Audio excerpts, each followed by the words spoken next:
बड़ी खबर आ रही है प्याज को लेकर। प्याज किसानों के लिए बड़ा अपडेट सामने आ रहा है। दरअसल पश्चिमी एशिया में युद्ध के चलते प्याज की थोक कीमतें लगभग आधी होकर 800 रुपए प्रति क्विंटल रह गई हैं, जिससे किसानों के लिए अपनी उत्पादन लागत निकालना भी मुश्किल हो गया है। ऐसे में महाराष्ट्र के प्याज किसानों के सबसे बड़े संगठन ने मुख्यमंत्री देवेंद्र फडणवीस से मार्केट इंटरवेंशन स्कीम यानी MIS लागू करने की अपील की है।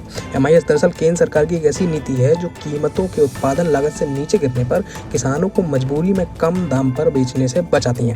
मुख्यमंत्री को 28 मार्च को लिखे इस पत्र में नासिक स्थित महाराष्ट्र प्याज उत्पादक किसान संघ ने बताया कि पिछले 4 हफ्तों में युद्ध के कारण प्याज से भरे 150 से ज्यादा कंटेनर अलग अलग बंदरगाहों पर फंस गए हैं। इससे घरेलू बाजारों में प्याज की भारी आवक हो गई है, जिसके चलते थोक कीमतें तेजी से गिर गई हैं।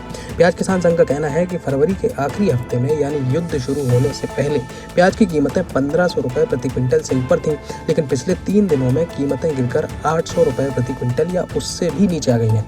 कुछ मामलों में तो ये कीमतें 300 रुपए प्रति क्विंटल तक पहुंच गई हैं। उन्होंने बताया कि प्याज के उत्पादन की लागत 1000 रुपए प्रति क्विंटल से ज्यादा है और कीमतों में आई इस भारी गिरावट ने किसानों को भारी नुकसान की मार झेलने पर मजबूर कर दिया है।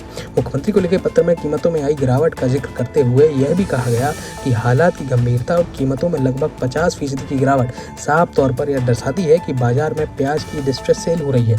यह स्थिति सरकार के हस्तक्षेप के लिए निर्धारित मानदंडों को पूरा करती है, इसलिए राज्य सरकार को MIS लागू करने के लिए तुरंत केंद्र सरकार को एक प्रस्ताव भेजना चाहिए, जिससे कीमतों को ऊपर उठाने में मदद मिलेगी। इस पत्र में यह भी कहा गया कि प्याज किसान पहले से ही निर्यात नीतियों के कारण समस्याओं का सामना कर रहे थे और युद्ध ने इस संकट को और भी गहरा दिया है। लेटर में कहा गया कि निर्यात नीतियों से जुड़ी बाधाओं के कारण पिछले 2 वर्षों में प्याज का निर्यात 2.5 मिलियन टन से घटकर 1.2 मिलियन टन रह गया है। तो ये बड़ी खबर आ रही है प्याज किसानों के लिए।